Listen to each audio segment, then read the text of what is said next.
All right, head on over to drupal.org/project/ZIRCON, ZIRCON, or if you're British, Canadian, or somewhere else in the world, ZIRCON.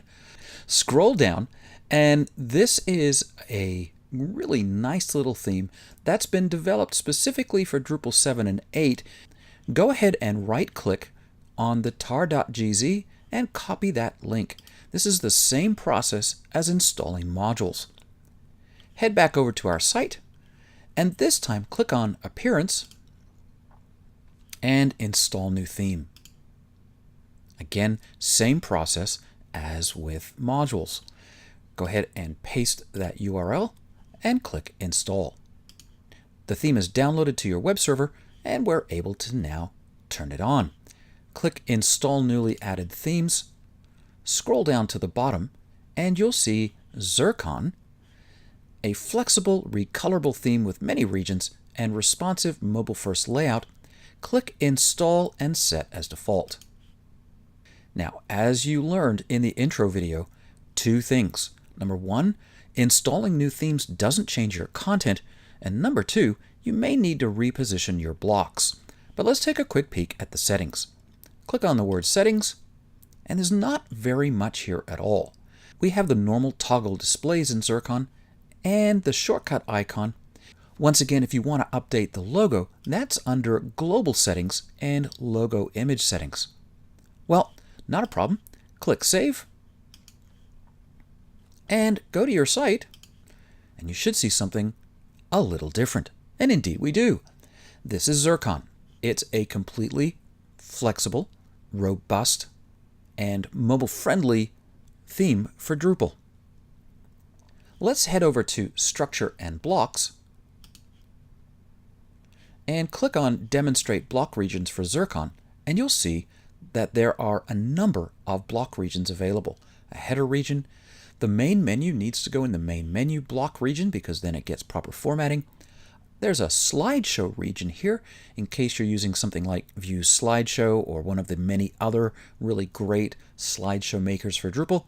A featured block region, help, sidebar first, sidebar second, content, panel first, panel second, call 1, 2, 3, and 4, and then a footer region.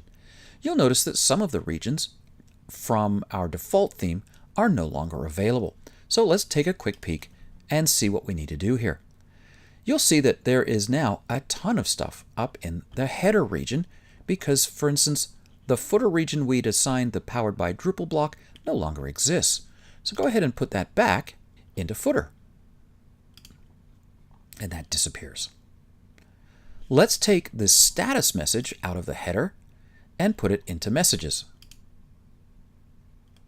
Let's put the footer menu again down into footer. We'll leave search, site branding, and user account menu where they are for now. The primary menu is in the wrong spot, but let's just take a quick peek at that. Click Save Blocks. Go back out to your site, and you'll see that our main menu is nowhere to be found. That's because primary menu doesn't exist in this theme. So make sure you take your main navigation and change that to main menu. Scrolling down, let's take a quick peek. In our content area, we've got the help block. That makes no sense either. Go ahead and put that in help. Page title, primary admin actions, tabs, and content, those are fine. Sidebar first, welcome to Drupalville, book navigation, recent events, and tools. Let's take the tools menu and go ahead and put that, just for fun, inside sidebar second. We haven't done this yet. And there are 4 panel regions here that you can place pretty much anything you want in. Go ahead and click Save. And let's take a look and see what we just did. We're looking a lot better now. Our menu is properly placed in the main menu block region, and therefore the CSS is picked up, making it a nice inline menu with some shading and some coloring. That's really nice. Book navigation, recently added events are on the left, and the tools are on the right. Again, sidebar first, sidebar second, and all of our content is nicely down the middle. Now, once again, a couple of things to point out here. We've changed our theme, so everything's changed. except our content. We've got new fonts, new font styles, new H3 tags, new block region layouts, and a new footer area that we can put things in. But what's not changed is our content and the actual layout of our content. That's something you would need to use Panels or Display Suite for, and those are other add-on modules that you can get from Drupal.org. So themes are fantastic. Now this is a really simple theme. There are some very complex themes that you can get for Drupal. So come back, find some themes that you like, install them, and play with them to your heart's content, because that's a great way to learn about how themes impact your site, and you can find just the design that you want.